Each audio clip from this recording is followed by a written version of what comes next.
Hello, hello, and welcome to ohmTown Daily, the new show powered by ohmTown.com. Today is March 22nd, 2024. It's Season 3, Episode 82. We have something like 870 episodes over on YouTube right now. Go check them out. Then go over to ohmTown.com, become a citizen, like and subscribe to us everywhere. Be sure to like those videos. They make a world of difference for us over on YouTube. There is no thing like that here on Twitch, but we're here on Twitch as well, twitch.tv/ohmTown, for those of you who are listening to this over on YouTube or the podcast, since we're everywhere and we're everywhere all wait. Everything everywhere all at once. Yeah. Now we are in violation of a trademark, so I guess I flubbed it well enough that nobody's gonna come after me. Anyway, here are the articles. We're gonna run down 10 of them. Apple Antitrust, fruit game patent, AI to be like Star Trek, stolen Tesla trade secrets, society was faulty, not FindMy. Triangle plane, AI unlearning. I'm sorry, I lost my train of thought. Abandoned in Oakland, burning cash, and Reddit founder and the IPO. It's kind of like a Harry Potter book. That's exactly what it sounds like. I'm Mayor Watton. Up there is the visualizer for the sentient AI. I want to say, what's up? No. Happy Friday! Welcome to ohmTown Daily. Happy Friday, everybody! Woo! That's right.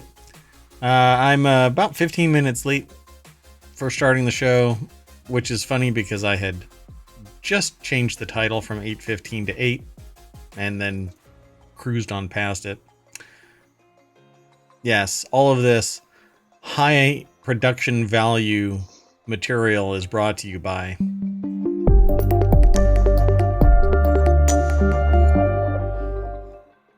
Hey, you know what? Normally I would kind of do stuff where I run that intro and then I introduce us and I talk about ohmTown and whatnot, but no, we're going to just get into the articles. The first article is over in ohmTown Daily. It's by Newsweek, about Tim Apple. I wonder if there's really an Apple. about Tim Apple? Yeah, I didn't think so. I wonder if there is a what do they call them? A variety of Apple now called Tim's, like Tim Apple. Oh, right, like it's a cosmic apple or something, yeah, but it's exactly. a Tim Apple. Yeah, exactly. I bet somebody's made one just to be funny. Except it's over-engineered, overpriced, and everybody gets really snooty. Exactly, and the verticals are ridiculous. And they're being sued for antitrust. So Tim Cook's 5-word remark could curse Apple's iPhone because the big bad government is coming after Apple. Antitrust lawsuit against Apple quotes its CEO Tim Cook speaking at a tech conference. Hey, you know why everybody's bent out of shape, apparently? It has something to do with the green messages, I think. The green bubbles versus blue bubbles. Which does not even make sense. Them versus us. Hey, you know what? The apparatus that Apple put into place called Messages worked for them and does the job and allows for a particular feature set, blah, blah, blah. What it doesn't allow is for you to send videos and other things from the green side. Nobody wants anything from the green side. Ew. So apparently that is an antitrust violation. So the Justice Department slaps Apple with an antitrust lawsuit about these 5 words. And here we go. The article is over at Newsweek.com. Matt Cannon is the author. I'm already against this. I make my bias abundantly clear because I don't want anybody. I don't hem and haw around this. I mean, I have a channel that I'm eventually gonna get to called Smack Talk. For crying out loud. It's all about Apple, and it's basically because you have PCs, you have other deeper tech stuff, Linux and whatnot. And then you have Mac, and Mac as an Apple, as an ecosystem, has been seamless and a matter of perfection, right? I've never had a problem. I've never had a crash. I've never had anything to date, right? I'm not challenging somebody to try and bring down ohmTown and Mayor Watt because I use Apple devices. But I don't. I'm not an adherent to any particular platform. I'm running virtual machines right now on a Windows machine. I have Linux machines. I run Raspberry Pi. Now it's Raspberry OS. I have Windows machines. Actually, there's so many. Basically, I get radiation burns, So That's not good. I'm really not platform agnostic. Or I should say I am platform agnostic, and I'm not beholden to anything. Brand loyalty doesn't really mean much to me. I just want really good competition. But what I don't want is somebody getting a chip on their shoulder because somebody says, buy your mom an iPhone. Because what went down was apparently somebody had made mention that they can't send a message to the other person at this tech conference, and the tech conference, and Tim Cook said, buy your mom an iPhone.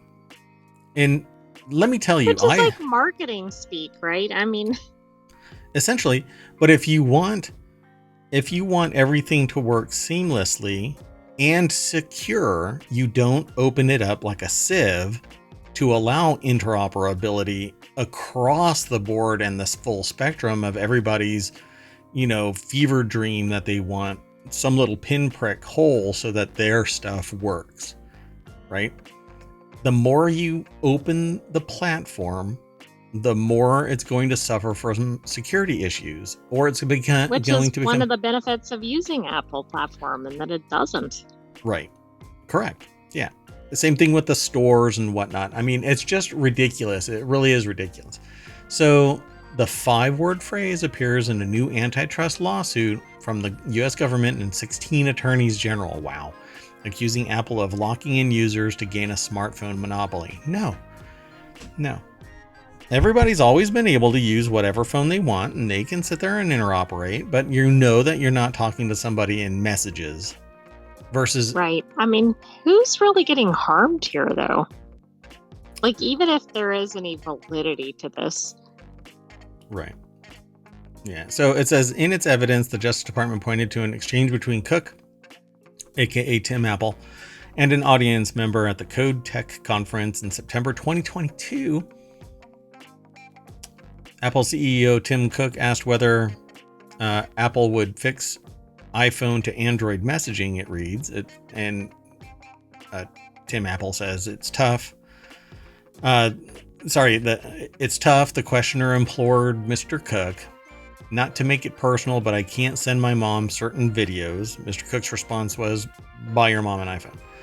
The context of this isn't necessarily that there's a problem in the exchange, other than maybe mom's phone needs to be reconfigured some way. And instead of saying, well, bring your Android phone into, the store and we'll have one of our engineers try and figure out why it's quirky. No, he says, what any good CEO, buy my product. Exactly. Plus, even if they did bring it in, and even if somebody did tinker with it, then they'd have another problem. Yeah, exactly. So here's Tim Cook looking at you like, really, an Android? So the suit is the latest in federal government that accuses big tech, including Amazon, Google, and Meta, of using products' popularity to stifle competition. It depends, though. It really does. Context really does matter.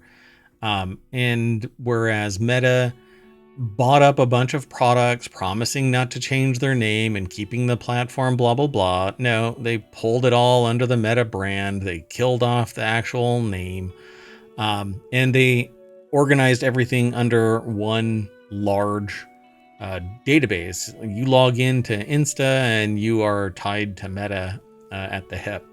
Same thing with Facebook, etc. Amazon, Amazon is a juggernaut. If nobody wanted to use it, if anybody wants to spin up their store, guess what? You can start right now. All you have to do is create an account at a web host, download and install WordPress, download and install an extension, a plugin, and add a store. And then boots on the ground, start creating a store that allows others to sell on it, which you can actually do with a WordPress site. And you go from there.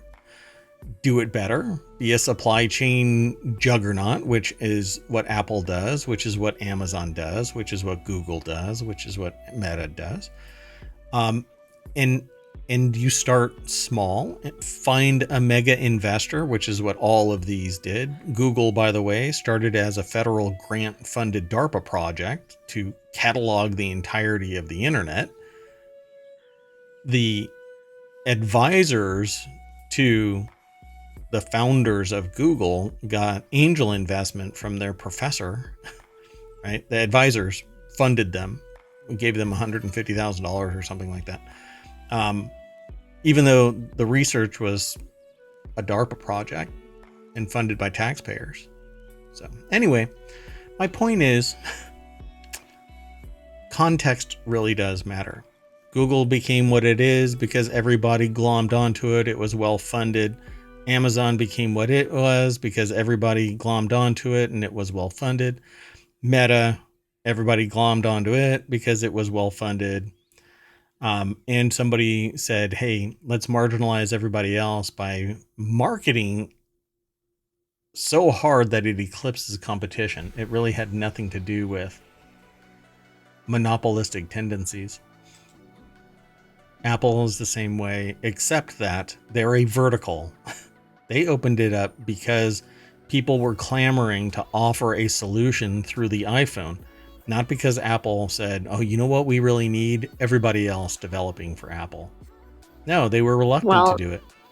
And if they did do that, they'd have some of the problems that we see elsewhere. I'm not saying everything by Apple is perfect, but they eliminate some problems by how they operate. Yeah. Again, it's a vertical. They don't have it open for everybody. And that is the thing here. Google is nothing more than an advertising platform. They do leverage their services over others. They've already been called to the mat for that. YouTube, for instance, was prioritized in Google results.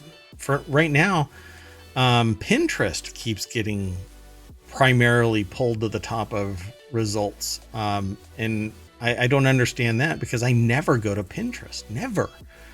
Right? I didn't even know Pinterest was still around.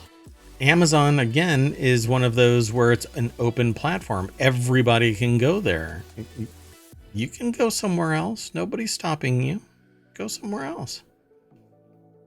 But I can't sell. Yeah, I know. It's really hard, right? Because you're not a full-on platform. That's why you leverage the platform.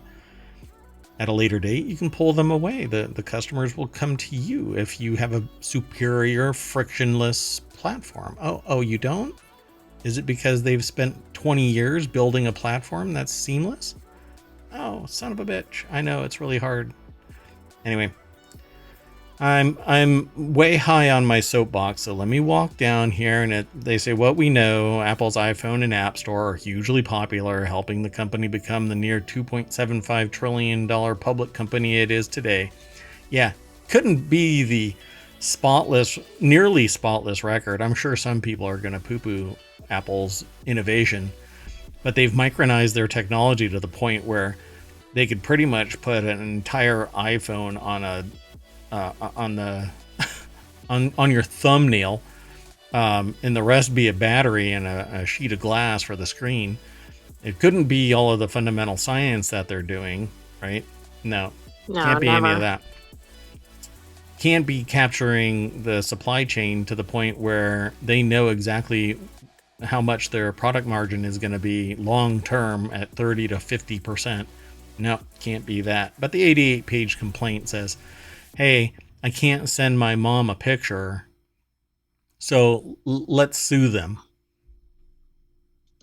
Well, and this kind of lawsuit too, to me, disincentivizes anybody from speaking in a public forum because this wasn't even a formal statement put out by the company. Right. Right. It was just a random conversation. And so, well, hey, the same thing can haunt you. Those of you who are in college, if you do that keg stand and it's posted onto the internet, when your conservative employer spots you doing a keg stand at a wet t-shirt contest, guess what's going to happen? They're not going to hire you. So your history will forever haunt you because of the internet. So you know what that means. Got to live in a cave. Don't interact with any other human being. Don't have random conversations that could be taken out of context or less than what they are or more than what they are, which is a jocular statement about, hey, you want a frictionless operation, you buy an iPhone. Yeah. Anyway, there's a whole lot of stuff. We've come full circle, though. Yeah, That's exactly where we started with this. Yep. So they say the civil case could take years to work its way through the justice system if it makes it to court. The Justice Department has pointed to potential remedies, including preventing Apple from using current control of its App Store to undermine cross-platform technologies. Right, because there's never exclusive agreements with anything.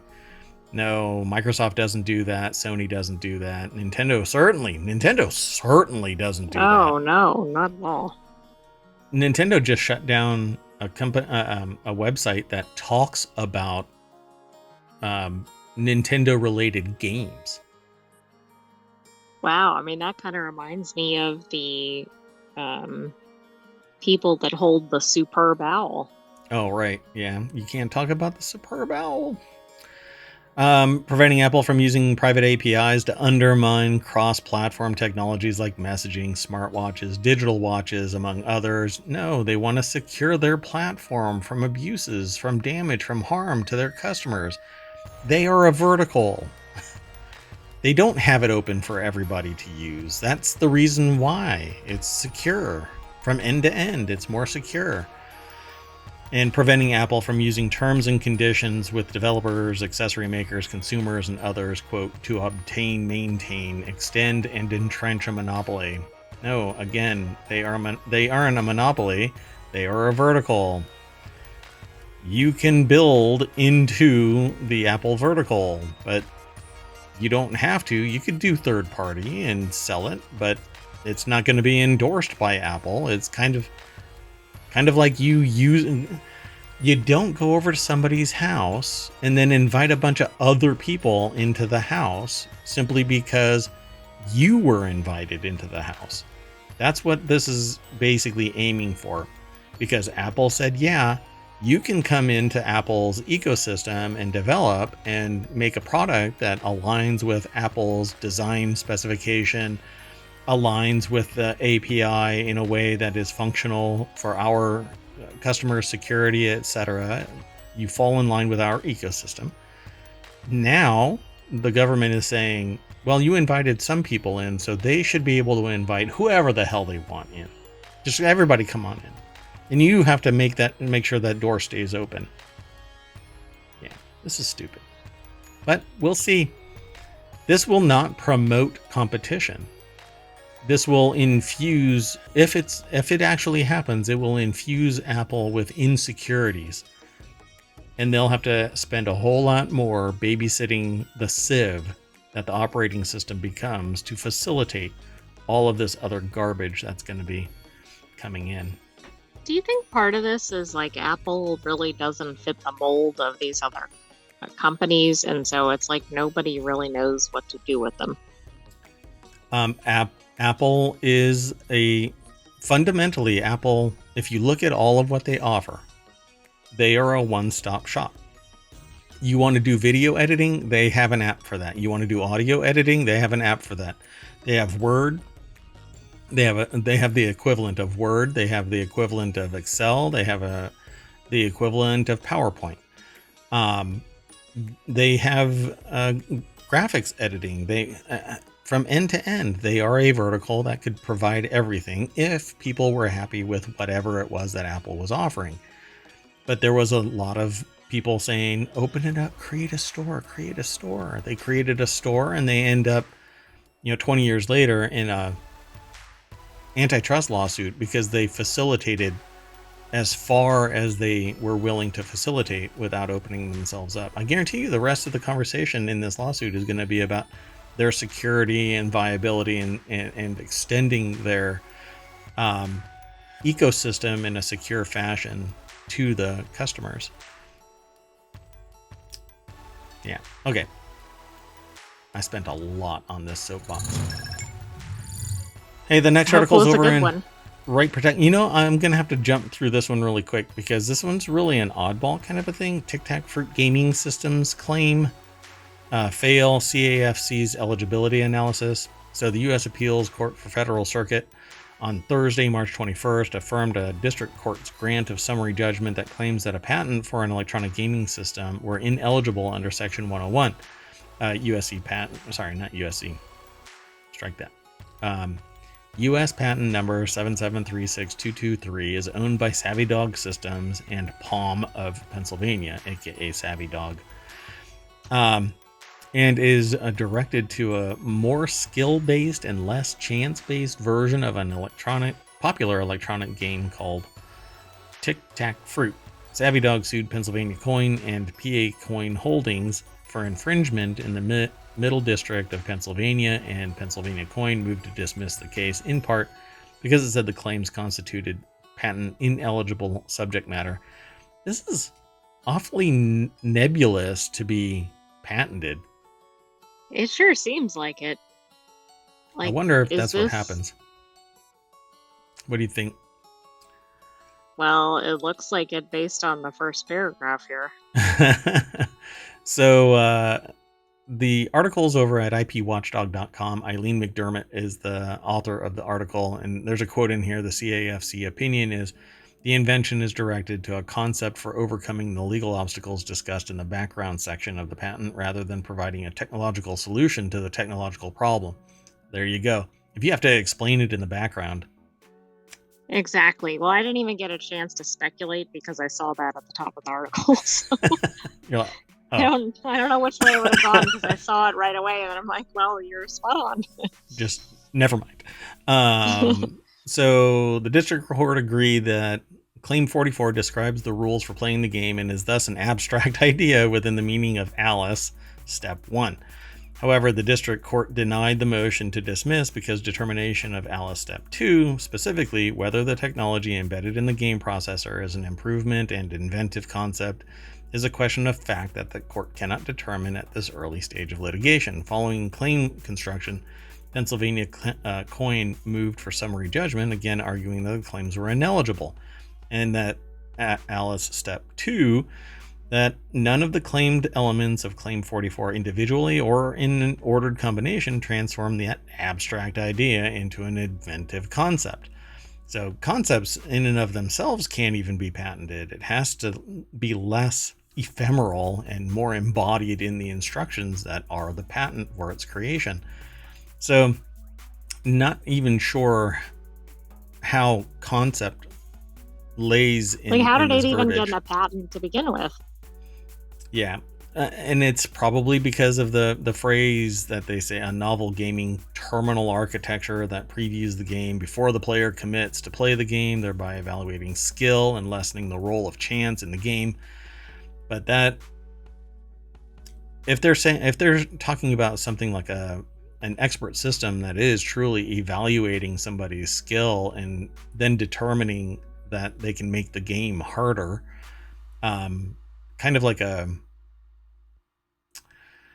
how do I describe it? A roguelite, where you die. So World of Warcraft used to be, in its earlier constructions, you start out at level 1 and you work your way up to whatever the level cap would have been. But as time has gone on, as you moved from region to region, they've changed it so that the region isn't level capped, but every monster scales with you. So there was a time where you could go and eliminate a monster, a mob, that is level 1 while you're level 1. And if you return at level 40, that mob used to still be level 1, but now they scale it to level 40. So it's always a fight. But it's supposed to determine it. It's supposed to amplify the idea of skill over just raw power. I don't know if this actually kind of follows that, but they said that citing to In Ray Smith, the appellate court said it has found similar game implementations to be patent ineligible, and that even under Savvy Dog's interpretation, Claim 44 is not directed to a technological solution to a technological problem, further citing ChargePoint v. SemaConnect. The CAFC continued. Let's see, does not describe overcoming some sort of technical difficulty in displaying the preview of the game before player commitment. I'd have to see this game, because this is... Don't you want like a demo of the game to see what it actually does? Yeah. Do you think the court asked for that? I wonder. Let's see. Testing of the game field and the automatic previewing of the actual game to be played, whether individually or as an ordered combination, are inventive concepts according to the opinion, but the CAFC found that the steps are abstract ideas themselves, whether viewed as part of a set of rules or playing a game or part of a game previewed to the player before committing to playing. So yeah, this is kind of interesting, but I think without actually seeing this game, because we haven't seen it, the argument is kind of nebulous. It's too bad it's not about a known game. So then we'd go, oh yeah, that's exactly spot on, or it's not. Or yeah, because this is actually, I think it's trending more towards gambling than it is anything else. So interesting. Yeah, I'll have to hunt this down, and maybe we can follow up on this as this approaches, because it hasn't fully concluded, right? They're just saying that the eligibility for the patent, they're going to find that it's ineligible, but I think that they're still arguing this, right? Well, I don't know. I think this is actually it, but we'll see. And there might be other cases based on this one. And yeah, this is kind of weird, but okay, let's keep going. The next article is over in Technology Today. Top computer scientists say the future of artificial intelligence is similar to that of Star Trek. Leading computer scientists from around the world have shared their vision of the future of artificial intelligence, and it resembles the capability of Star Trek's Borg. I don't know. Oh, it's a cube. I'm not too happy about this.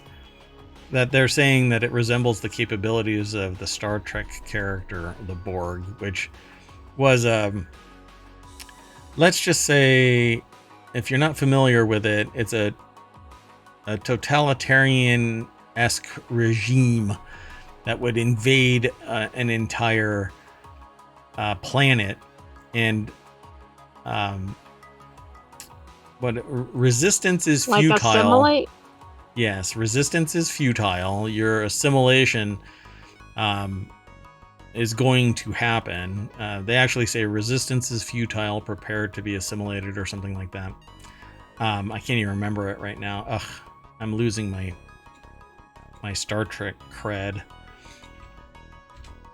You know, just today I saw something that was part of the Star Trek series where, I was listening to a podcast, and in the podcast there's a snippet where they say you're on some sort of Star Trek. You're aliens on some sort of Star Trek. And it's such a dumb phrase to try and create the whole Star Trek. Like, were they lexicon. trying to do that on purpose? It's part of a movie from the Star Trek series, yeah. But it's really goofy that they kind of forced. I mean, they just shoehorned this in.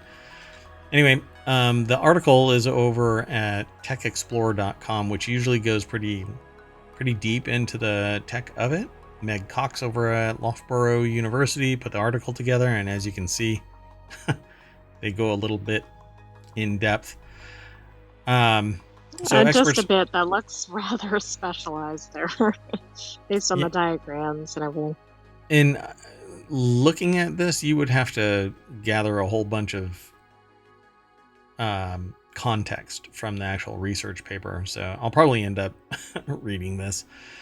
Experts from the likes of Loughborough University, MIT, and Yale say that we are set to see the emergence of collective AI. Hey, could that be Q-Star? Yeah.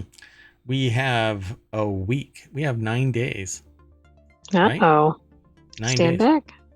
Yeah, I have a prediction that OpenAI is going to release the beginnings of a sentient AI. It will be able to be called a sentient AI, even though it may not be very profound in its output. It will still qualify as a AGI. So the researchers who unveiled the vision of in a perspective paper in Nature Machine Intelligence recognized the striking similarities between collective AI and many science fiction concepts. One example they cite is the Borg, cybernetic organisms featured in the Star Trek universe, which operate and share knowledge through a linked hive mind. True. They actually use quantum communication so that they are in communication with each other and the core, like mothership, through time and space. Dun dun.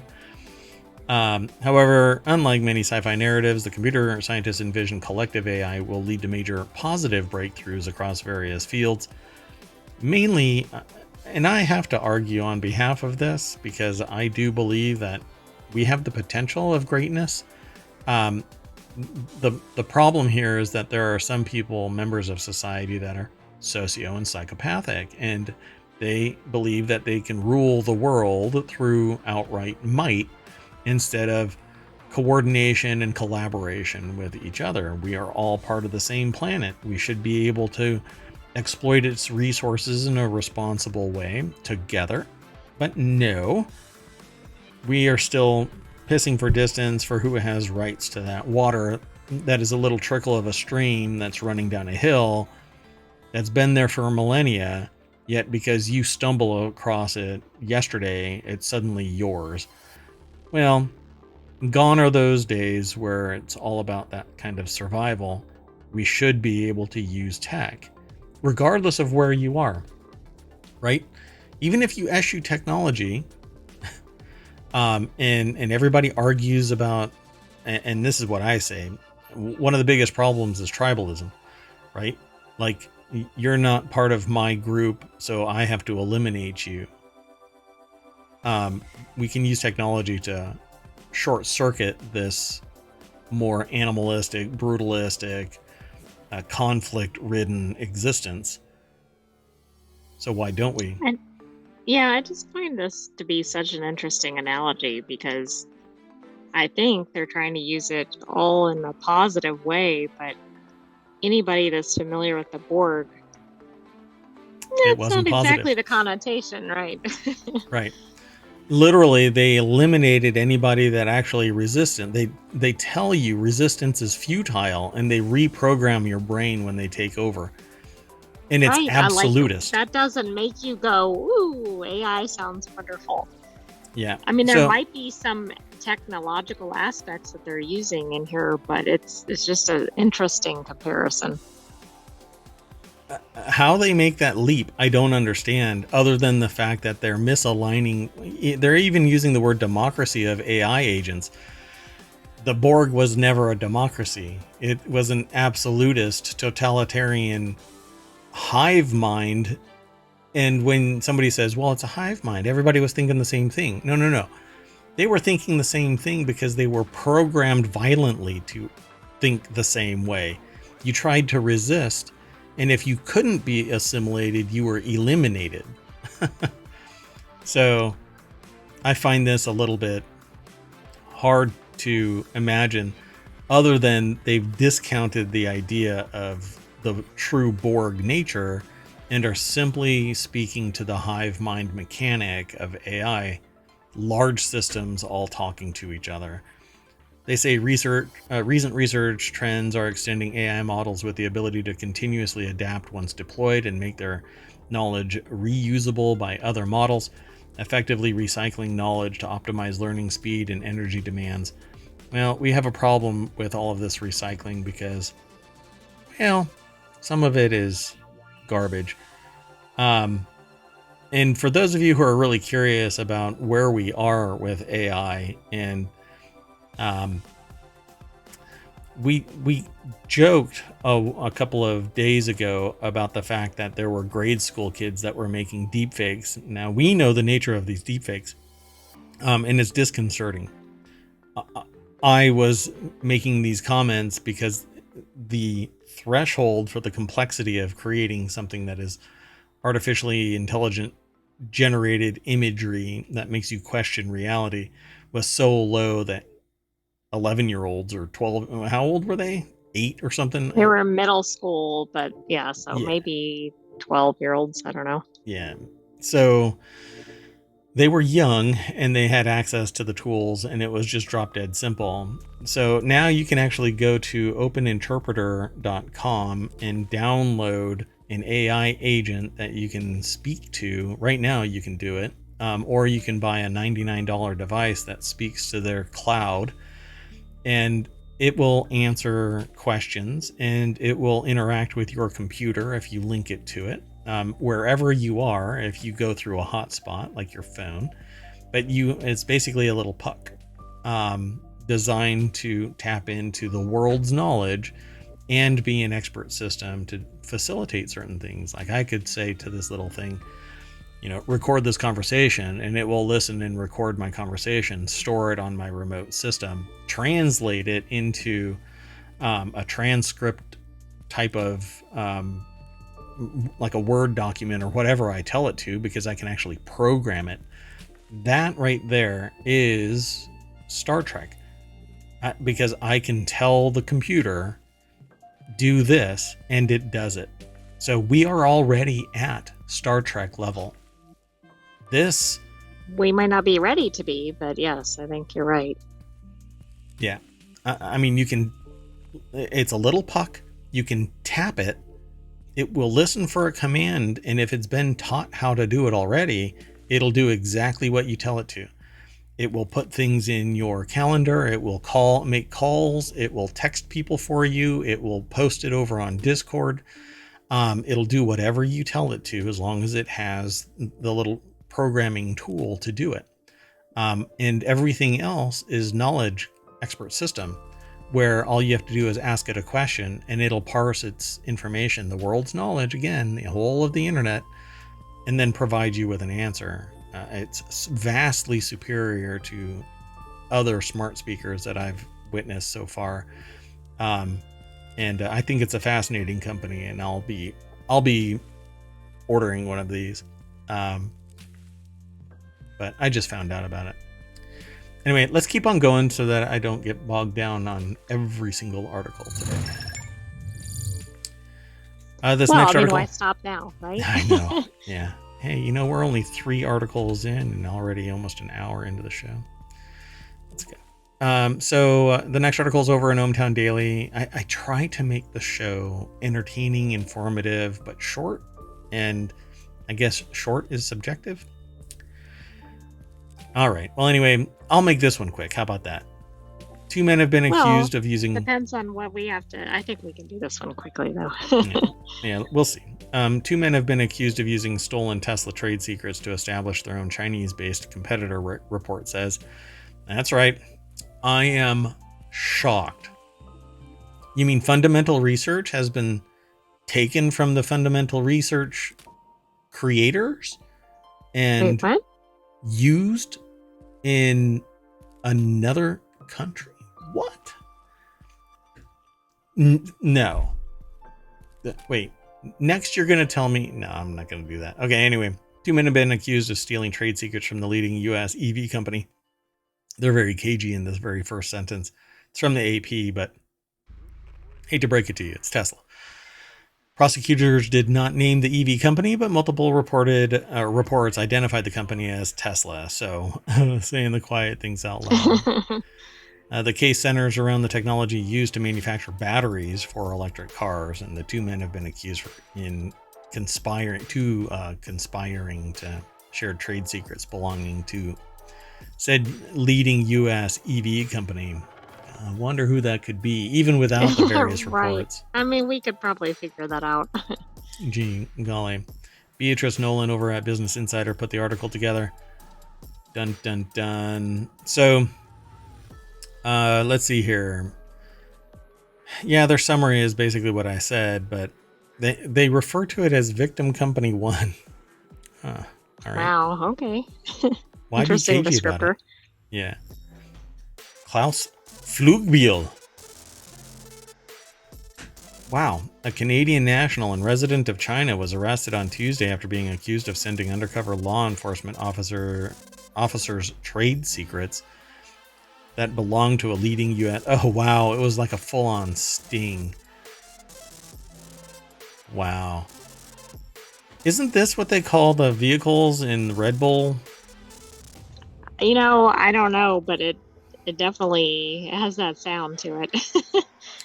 Flugbiel was accused of conspiring with co-defendant Yilong Shao of Ningbo, or actually it's Ningbo, China. There's no A there, so sorry, I might have mispronounced. If I did mispronounce it, then let me know. You all can send me an email. Anyway, who's still at large. Oh no. Wow. The pair were accused of using stolen confidential That's information. why they're being so vague, right? Maybe. Yeah. Well, I mean, nobody's going to go into China and make this person, black site. Good luck. Let's start an international incident.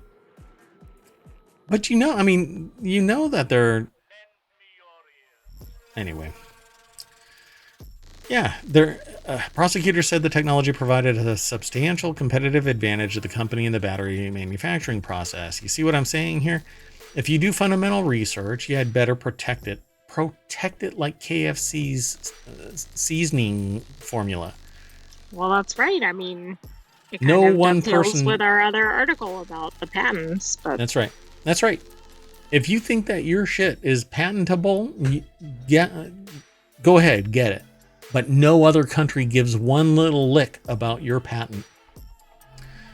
You better come out of the gate, hit that market, and make billions. Otherwise, you had better have a whole lot of money sitting in your coffers to shut this down at every retail channel that has an agreement with whatever country you're in, wherein you get a patent. So if you're in the United States and you extend your patent to the EU, you had better have a whole buttload of cash to shut down all of those channels that are going to start selling it from China. It's going to get cloned in China and then sold all around the world. And good luck trying to stop that shit from being sold in Africa, South America, Central America. No. Anyway. Well, and if you're too popular right off the bat, like you're almost working against yourself in that regard. Yeah, you have to do it in stealth. Because then you're more attractive for copying. Yeah, and the apparatus is so well funded that if you are found out that you're developing something that's innovative, if you're doing fundamental research that's actually pivoting to something successful, I can almost bet that you're going to have somebody already embedded that is either subservient or at least, how do you call it? What do you want to call it? Sympathetic to that foreign agent's cause.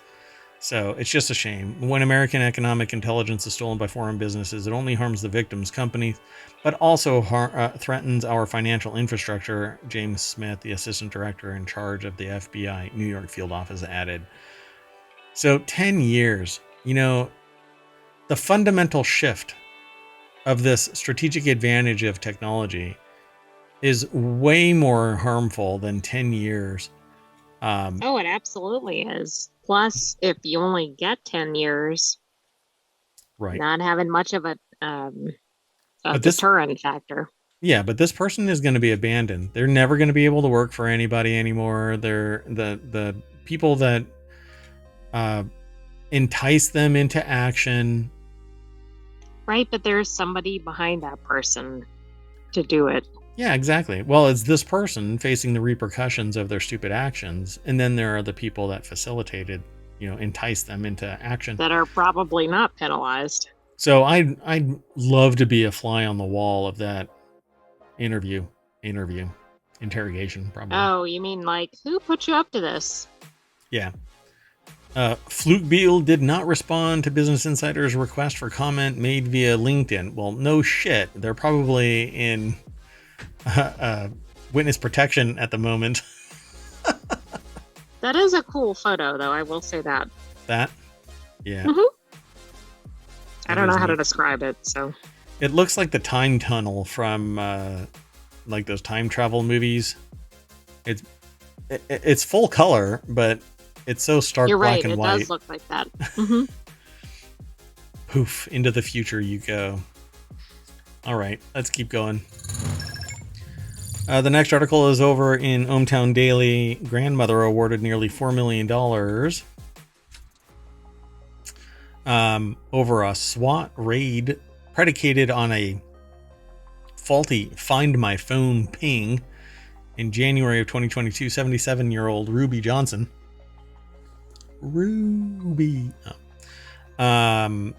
Was raided by the Denver Police Department, supposedly seeking a stolen vehicle and several guns. The SWAT team descended on Johnson's house.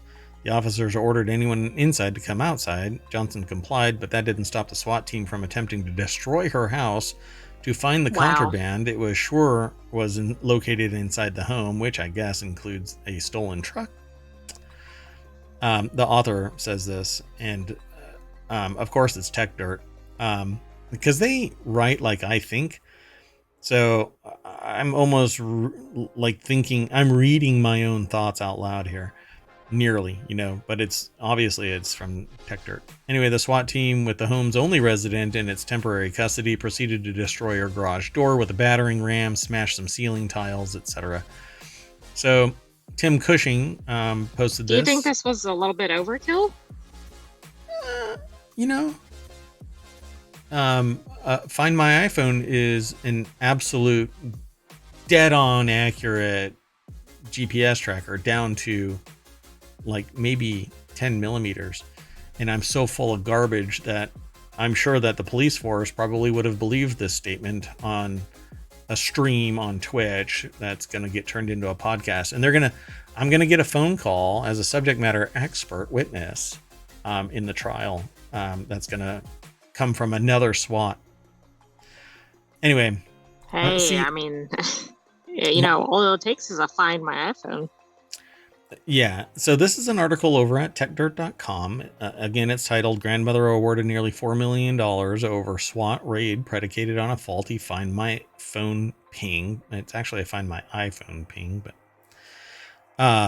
again, it's Tim Cushing who put the article together, and they are posting this from the course location followed by course shouting department. They always have a good tailored location department on here. Yeah, I love it. I like Tech Dirt. Yep, it's a lot of fun.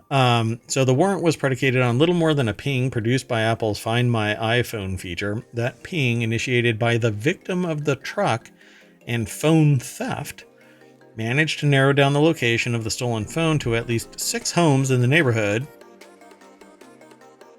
Location data isn't always precise. They should have put one of the little trackers in their car. What's the thing called? I forgot. Little Apple ping thing. You know what? AirTag. AirTag. Thank you. Hey, are you reading the article? Yes, I was trying to make sense of something about who was pinging and who was located. The victim of the stolen truck and phone. I couldn't process multiple things at the same time.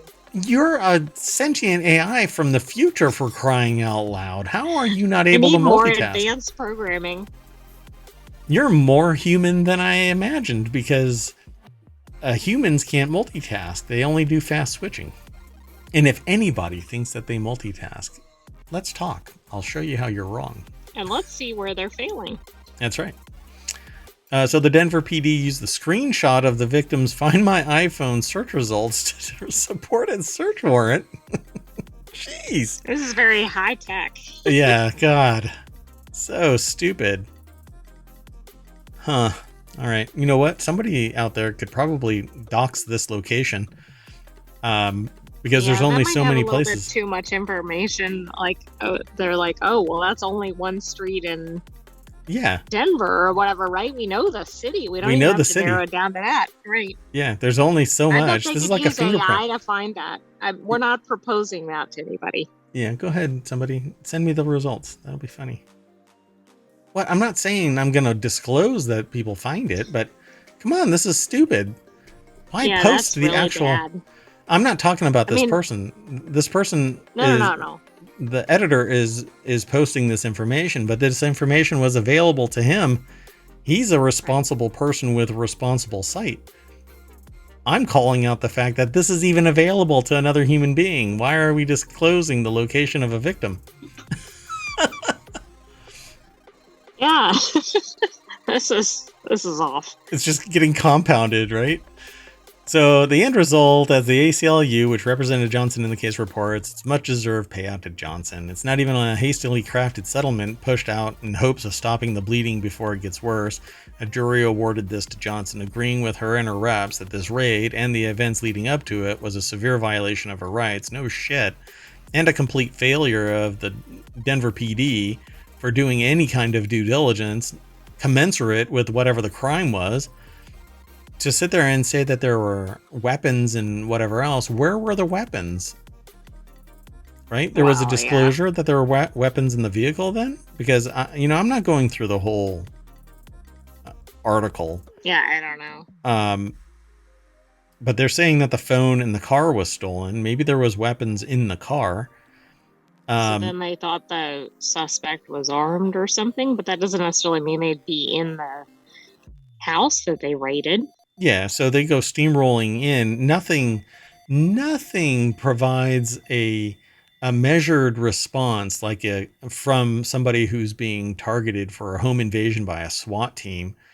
Like, I don't know, plowing down the front door, smashing in the garage door, tearing the house apart when somebody might be suspected of a criminal action with guns. So, Oh, that's interesting. Did you see the detail about the pings occurring more than a year before the actual complaint occurred? what now? Hold on, where is that? It's at the top right before right after the screenshot. Right after the screenshot. Using a little more than this information? That?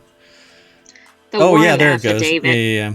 Which offered sworn statements that the FindMy phone pings had actually been initiated in 2021, more than a year before this investigation was instigated. So that's the cherry on top of this cavalcade of errors was Officer Gary Staub's warrant affidavit. Sworn statement. Yeah. Yeah. None of these police officers that facilitated this didn't think, well, maybe we should just knock on the door. Yeah, I mean, maybe you could knock on the door, and then when the grandmother opens the door, they might think, maybe this isn't the house. Or break out FLIR and look through the walls of the house to see where the occupants are and do this in a more tactical manner. Not just plow on through, start tearing the house down. I don't Or know. even, I don't know, surveil outside the house for 24 hours and see who comes and goes. Look, if I can't use these tools, then they're wasted tools. So I have to roll my tank through the garage to make sure that there isn't a stolen truck inside.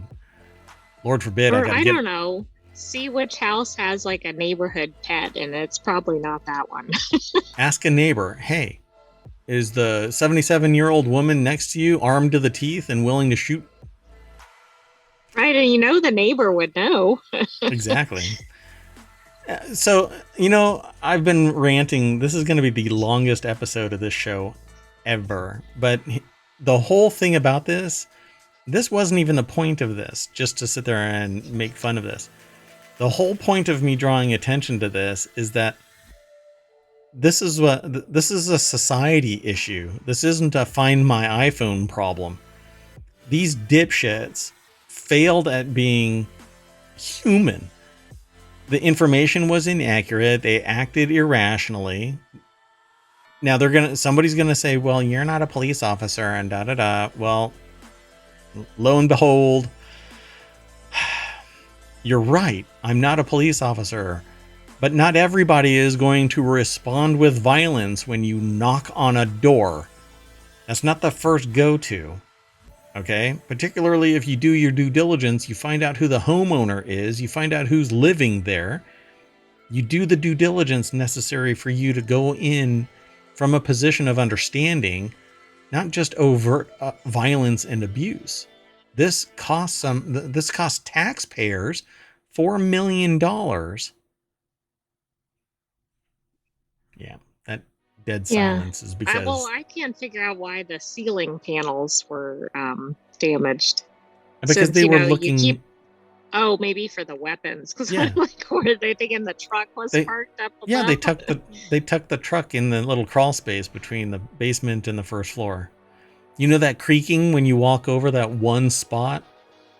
Right there is a truck. I mean, makes sense. Nothing else does, but okay. I can suspend disbelief or suspend reality for this shit. The next article is over on the Marvel channel. It turns out those little triangles in airplane cabins aren't just for style. I actually only chose this because I want to know what the hell those are. I don't even know what they are. I don't know what they're talking about. I didn't even know they were there. Exactly. It's probably pointing to where the walls are going to get blown out from the next flight.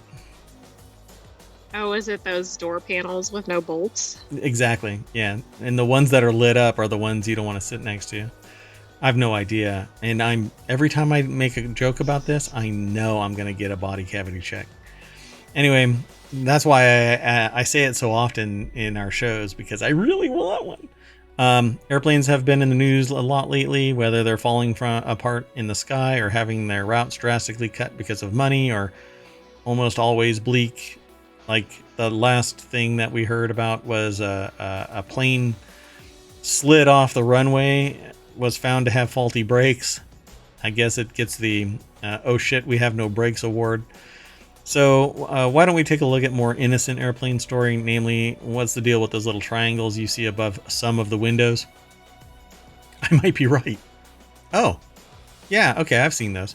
So Andy Kalmowitz over at Jalopnik wrote the article, but it's posted at Quartz.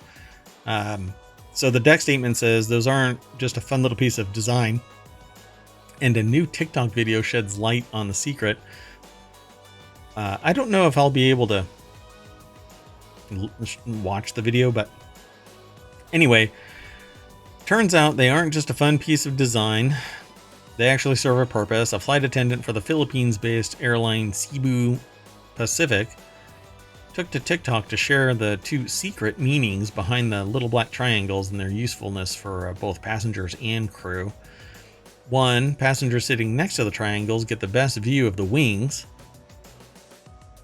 I doubt they're there for that, though, but okay. And two, if the flight crew need to check the wings, these triangles let them know the best vantage point for the slats and flaps outside. Oh, okay. So it's entirely to look at the wings. Right. I mean, that makes sense. I don't think it's really so the passengers get the best view. I think that's just a it's a lookout here. Consequence of it being there. Yeah. This is where the wings are. When you're inside the plane and you're walking down the aisle, it lets somebody inside know that that's where the wings are. I mean, I guess if it was an emergency and you needed to find them quickly, because I'm kind of like, you could probably look out the window and figure out where they were, but... But then you're way far away. Yeah, like you're not at the right spot. I know. Yeah. Anyway, it's a 36-second clip over on TikTok. Using flight attendant stands in an empty Airbus A320 and tells passengers that if they happen to be on a flight that lets them choose their seat, look for the little triangles to get a great view of the wing. A great view of the wing? Do I want to look out the window and see a piece of the plane? I don't want to if it has a bolt issue. And plus, wouldn't I rather see whatever the scenery is rather than the wing? Yeah, anybody who loves taking window shots or videos will get the best view over the wings from these seats. So I guess if you want to do a TikTok and go, Just woke up, thought cute, might delete later and take a picture of the wings. Nice Jumanji reference. Yeah, well, nice just I know. internet. Yeah. It's I know, it's way beyond that, but Oh, now I want to watch Jumanji. The next article is over in Technology Today. Machine Unlearning helps generative AI forget copyright protected and violent content. This one's really easy. Basically, they're unlearning what the LLM is learning. When people learn things they should not know, getting them to forget that information can be tough. Actually, it's nearly impossible to truly forget. We just don't have recall. This is also true of rapidly growing artificial intelligence programs that are trained to think as we do, and not really. It's a weird generalization that it's thinking like we do. like AI doesn't work like human brains. No. It's basically statistics and absolute recall. If it wasn't for the creative mandate in AI, you should be able to ask a question and then ask that same question 5 years later and get the exact same answer, except for maybe a contextual difference where additional information has modified the core data. Right, but because they're trying to come up with creative stuff, it might come out with different answers. Right. So this is an article over at techexplorer.com by University of Texas at Austin. Machine Unlearning helps generative AI forget copy protected and violent content, which I think is a great thing. But I don't know about how the unlearning mechanism is actually working, because this is actually just visual and not necessarily the contextual. Not the data or whatever. Yeah. So it's basically putting black bars on something that it's not supposed to see, which I don't know. You really do have to. It's hard to do with a human. You have to like purge that data or imagery or something, right? Yeah, literally follow the chain of all of its connections and purge the entirety of that memory and the contextual connections, right? The synapses that lead to that data. Covering it up with a black box really should just amount to the AI going, why is there a freaking black box on there? And maybe if it becomes sentient, being fixated on why I have to unlearn that. Can I get around that Exactly. gray area? Exactly. It's going to scour the internet looking for the original picture because I have this fuzzy memory with 80% of it still, blocked. Well, that's weird too. I mean, maybe this is just a graphic, but yeah. So to respond to the challenge of untraining, researchers at the University of Texas at Austin have developed what they believe is the first machine unlearning method applied to image-based generative AI. So like I said, it's limited to image-based generative AI. This method offers the ability to look under the hood and actively block and remove any violent images or copyrighted works without losing the rest of the information in the model. The study is published in the archive preprint server, but this is my problem with this is I don't want AI to not know about copyrighted material, copy protected material, and violent material. If you're going to create a Puritan AI, then it's not a human AI. So make it an expert system, but then don't allow it to ever get that data set. Unlearning it. Right. Isn't that the bigger problem? Like, Right. It's just being fed all kinds of content that maybe shouldn't be in there to begin with. Correct. And honestly, if that's what it's come to, then I guess you need to purge all of it. Don't train it to unlearn something and then leave the metadata, the contextual data. That's what it's saying here. Almost start over. Purge it and have it retrained. We're not in a far enough iteration, really, of a lot of these. Would that be disastrous to just start from scratch? I'm sure the companies would say it is, but no. Plus, there isn't just one iteration. You have multiple iterations of an AI, and you keep the one that hasn't been tainted by artificial intelligence that's learned about copyrighted material and and violent content. Sorry, I just got distracted by the AI. Anyway, underscoring the issue, the New York Times recently sued OpenAI, maker of ChatGPT, arguing that the AI company illegally uses its articles to train data to help its chatbots generate content. I always found that kind of nutty. It's all publicly accessible. If it's not publicly accessible and somebody's paying for it, then it's just like a human reading it. It's almost... See, I don't want to disclose this one part because it's something that I want to write. But they're literally counting on people to forget, right? You read the article and you forget. And so, you know what I'm saying? Oh, right. Because I mean, I guess if the person like read the article and then told 15 people about it, right, that would preclude the other people from accessing it or paying for it or whatever. Yeah, I see what you mean. And nobody has absolute recall, but a computer does. But the AI isn't actually doing anything with that article. It's gathering information, spinning it all up into a hallucination, mostly unsighted bullshit, which isn't actually usable. What the hell? Sorry, the music that was playing was actually freaky. I think it was hallucinating. Yeah, I mean, I don't get it. It's not using the material verbatim and profiting from it being posted in its exact constituent part, right? It's not. The embodiment of it is protected. Not the little the companies would say that that's not happening, but then the content creators do say that it's happening, and the general public doesn't have access to enough information to really know what's happening unless they're the one who is the content creator.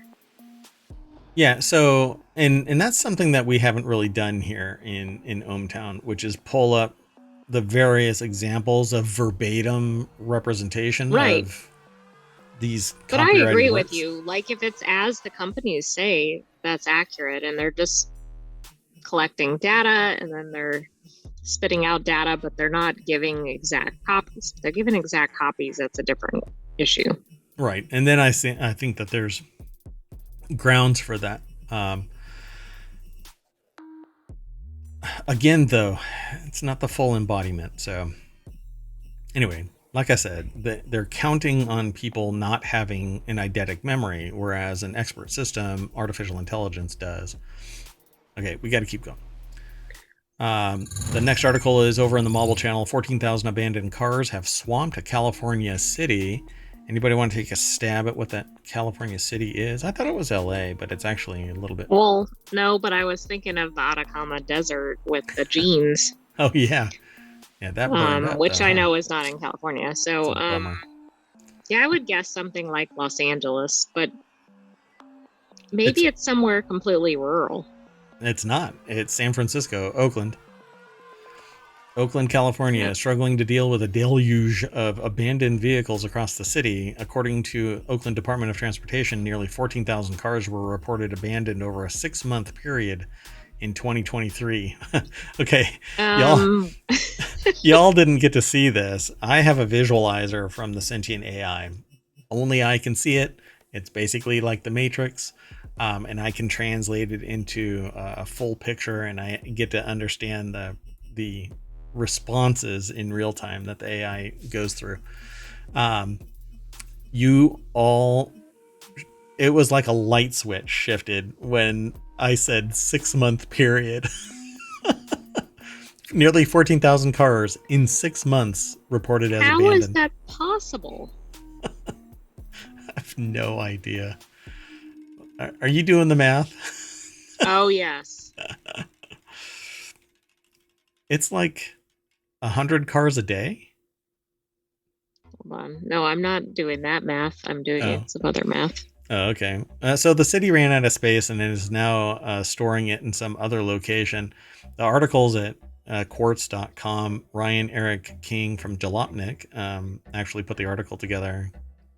I think that's about 3% of the population of Oakland, like in cars, like assuming each person has a car, which really they don't, right? Because Right. kids don't typically own cars and Right. whatever.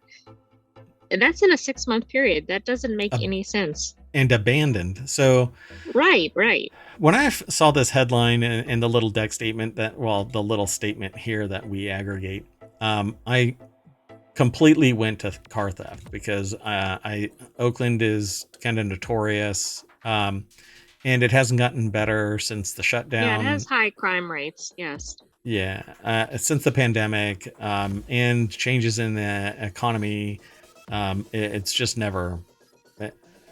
I know people that live in Oakland, and they're like, "Hey, you don't want to come to Oakland," kind of a thing. Maybe they just don't want me there, but anyway, in total, Oakland is spending $1 million on storage. Anecdotally, car theft is the root of this problem, but I think that they should start selling these cars, or there has to be somebody out there that has the ability to identify these cars as being stolen or otherwise. But even if they're abandoned, I mean, if they've been abandoned, then the insurance company has already moved on these things one way or another. There needs to be a frictionless connection to resolving these in a timely manner. Well, that's true. I mean, if they were, I don't know, I think they could be connected to the owners pretty easily. Sure. And then they could find them or something. I mean, right. I don't know. I mean, if it's stolen, that's a different matter than if there's no way that many owners are just abandoning them. No, these are stolen vehicles and then abandoned. They qualify it as such, and people are saying somebody will just drive up and get out of the car and run, and not bother. So it says, just like many other cities, the victims of car theft are the ones stuck with the tow bill. In some instances, cities will auction off cars that have been sitting in the lots too long unclaimed. A woman in St. Louis had her Pontiac G6 sold without even being informed that the car was found. And that really is the problem. You know, there needs to be a frictionless system, and I could facilitate that, for crying out loud. You know, give me the VINs of all of the cars and who it is that it's insured to. Everybody has to have insurance, and if the car doesn't have insurance and the car is lost, then it needs to register the location of where that car, who the owner is, through the requisite DMV. Somebody has to have ownership of the vehicle. So why isn't it as easy? Oh, look, we found a VIN. Oh, it's shaved off. There's other locations for the VIN. Well, if they're all gone, then guess what you do? Zoop, get rid of it. Just destroy it. Shave it down to its constituent parts, melt it down into scrap, get rid of it. Or donate it to those charities that provide cars to people that need them. If it's drivable. If it doesn't have the VIN, then it shouldn't be allowed on the road. Because yes. Then it's perpetually a stolen vehicle. Yeah. So I don't know. Donate it to the local high school auto shop and just let them tear it all apart and put it back together again. The high schools would eat that up. There you go, Oakland. I've just solved your car problem. Start donating 100 of these to every single high school auto shop. I mean, that would solve two problems, right? Yeah. The high schools wouldn't have to pay to get one. They'd solve their storage problem. And the high schools would have a storage problem. Well, yes, I know. Let's keep going. Got two more articles. This next article is over in ohmTown Daily. People buy more steak in restaurants when beef prices are high because they're scared to cook it at home and mess up, according to a restaurant boss. Yeah. I'm just going to jump. Grace Dean over at Business Insider put the article together, and there is no deck statement, but yeah, if you think you're going to mess up your steak, apparently you'll pay more to go out because, well, yeah. He said customers worry about taking a risk if they cook steak at home when it's expensive. Beef steak prices? Beef steak? Is it one word? Anyway, yes, I think so. Why not just steak prices? Well, I guess beef steak prices rose 8.1% over the last year, higher than the 1% rise in overall food prices. Yeah. Somehow I don't think it was 1%, but that's okay. Steak does a little better when the beef prices are higher, just because the consumer would rather not take the risk on cooking something that's expensive. I don't see that. I don't see that being the real rationale. Huh. You don't? No, I don't know. I find it hard to believe. Venom told investors in September that beef accounted for 22% of Darden's ingredient spending. Diners at Longhorn restaurants spend an average of $25.50 on each meal in the 2023 fiscal year. I think it's because people are tired of being locked in, and now they're going out more, and they're making up for the lost time. And because prices are high in the store anyway for this, then they might as well just go to a restaurant. And you definitely don't want to do fast food anymore, because that's astronomically expensive. It's almost cheaper to go get a steak at a sit-down restaurant than to go through the drive-thru. Yeah, Not quite, but the convenience factor is what is being offset. But I would rather go to a sit-down, enjoy my time, let somebody else do the dishes. Although there's a little bit more squeeze to that juice, because you have to pay 15, 18, 20%, depending on what kind of a tipper you are. Anyway, yeah, I don't know. It says here that the price of uncooked beefsteaks from grocery stores went up by 8.1% in the year to February, much higher than the 1% overall. It's data from the Bureau of Labor Statistics Consumer Price Index. It's from BLS. I go to the St. Louis Fed for my data, but and that's the CPI that I get my data from. But according to the BLS Producer Price Index, which measures wholesale inflation and how much producers get their goods, beef and veal prices rose by 14.6%. So remember how I've been saying that the PPI is the producer's price. Mm-hmm. They're saying, hey, the source is jacking the price up by 14.6%. And then by the time you get it, it's now 8.6% higher than the 14.6. So it went up a full quarter by the time it's actually hit your plate. So you can't tell me.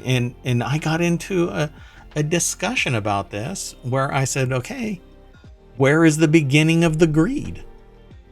And they're like, well, it becomes a snake, eating itself. And I'm like, no, there's some greedy bastard that says you can't have extra money in your bank account or invest it because you're going to have to pull money out of the couch just to get food on your plate. It's greed. Anyway. Let me throw this into the chat. Y'all love reading this because it has truly actionable information here. You now are being introduced to the Producer Price Index, which measures wholesale inflation and how much producers get for their goods. These are the producers that are jacking it up, right? There's a buyer on the other side. I mean, I like that the article's even talking about this, because you don't see a lot of coverage of this in the average news feed. Dialogue. Yeah. Not this part. People are grousing about the CPI, but the CPI is outstripping the Producer Price Index. The Producer Price Index is actually decreasing and the CPI is increasing. So this is, I hit the wrong, I actually hit that. Look, out of all of that, I hit that one thing that's linked. Of course. That's anyway. So the problem here is that the Producer Price Index has been declining while the CPI has been inclining. So we on the consumer side are paying more, and the producers are starting to pay or sell it for less, but it's still 14.6% higher in 1 year. So we have a serious problem with our economy, but it's really fantastic for those who are already filthy rich and those who happen to be able to take advantage of the increase. Not everybody gets all of the information. Some people just want to work for their salary, sock some of it away, and not just be victimized by greed. But hey, lo and behold, that pressure on your neck that's making you kind of worry about what's going on, yeah, that's somebody stepping on your neck to grab the brass ring. Wow. I'm a little on my soapbox, but I didn't step on anybody's neck to get there. Hey, the last article for today is in the ohmTown Daily and why the Reddit founder made nothing on the $6.4 billion IPO. But it's Ohanian. So they I don't actually even know who Ohanian is. Well, here, let me one second.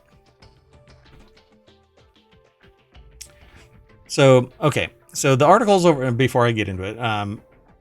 Newsweek.com. Alexander Fabino is the author. Ohanian is one of the founders of Reddit, but they sold their interest in Reddit and sold it to Condé Nast. So Condé Nast okay. actually owns. Oh, that was pretty recent, wasn't it? Or no? 2006. Oh, so no, not at all. Yeah. So hold on a second. Let me just get on the same page with some other stuff. So yeah, so him and Steve Huffman, he's the co-founder and CEO of Reddit right now. And Steve Huffman is the guy that goes by the name Spez. Everybody on Reddit, other than fanboys, fan people, nobody likes Spez because he's the dude that edited a user's content.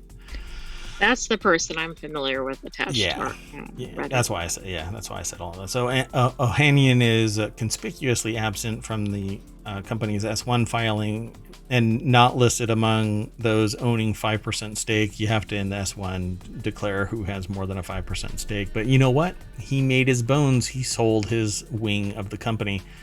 On Thursday, as Reddit stock surged by nearly 50%, Ohanian's reflections were absent from financial celebration. Instead, his thoughts on the website formerly known as Twitter and through other mediums have been encouragement and thanks to fellow colleagues and founders. Basically, hey, congratulations, I'm outie. So Ohanian has instructed his team to decline press inquiries, reached out to ensure the comprehensive perspective. As of publication, there's been no response. And you know why? It's because he no longer represents Reddit. He represents a former time. So all of the goodwill is now to Condé Nast and their investors. And, unfortunately, not the mods who actually drive that bus. The mods are the ones that actually are policing the state, the state of Reddit. And only some of them apparently were allowed to join this IPO for whatever level of recompense for their work.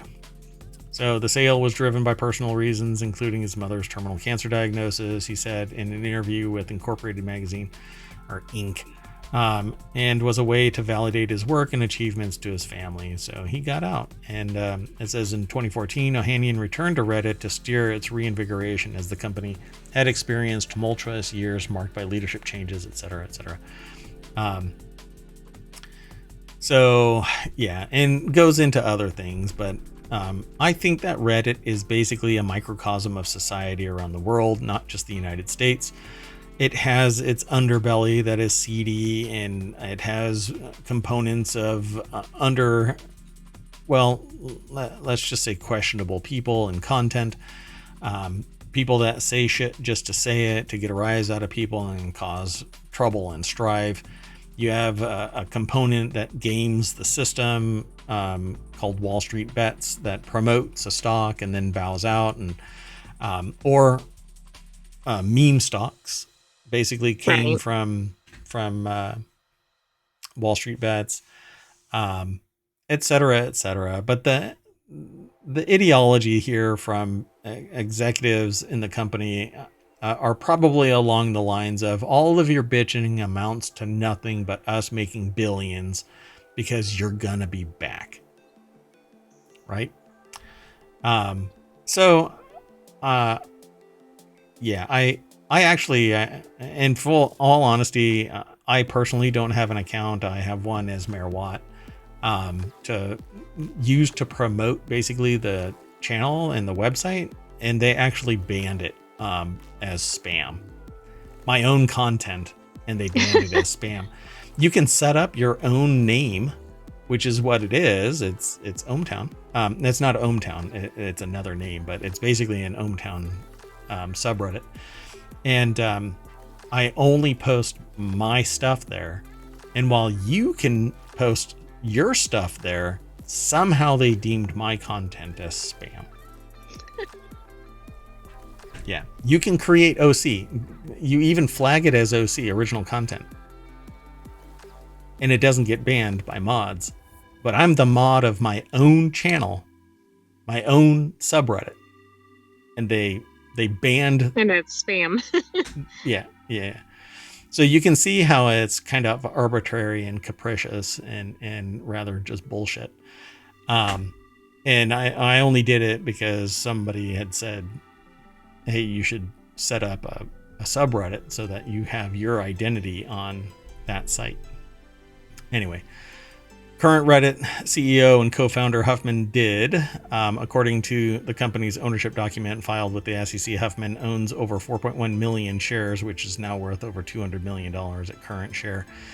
Tencent, Sam Altman, and others own considerably more. So take all of it with a grain of salt. And speaking of salt, all you mods over there that didn't get a chance to buy into it, well, I guess now you know how much you're going to get paid. Nothing. Still nothing? Still nothing. It's all that salty tears that you're going to have. So at the end of the day, we are all done. We've gone through all of the articles. I've dragged you back into the party bus and drove you down Main Street. And we're done for tonight. Ta-da! Thanks for hanging out. This has been the ohmTown Daily News Show for March 22nd, 2024. I am Mayor Watt. That is ohmTown.com. And up there is the sentient AI from on high. The one, the only AI. You want to say bye, AI? Good night, ohmTown citizens. I was on a roll. We'll see you tomorrow at roughly 5 p.m. to see multiple shows, including the newest. A new one. Do you remember the name? I do. It's Warcrafters tomorrow. Will be added to our normal lineup. You have to say it. And then Four Wheel Tech is on Sunday. That's right. But you have to say it. You have to say it like Warcrafters, like it's supposed to be said. Come on. You can say it. I cannot do it. Okay. I'm not programmed that way. That sounded like the Barbie song, you know? Built That Way or whatever it's called. Right. All right, everybody. See you tomorrow.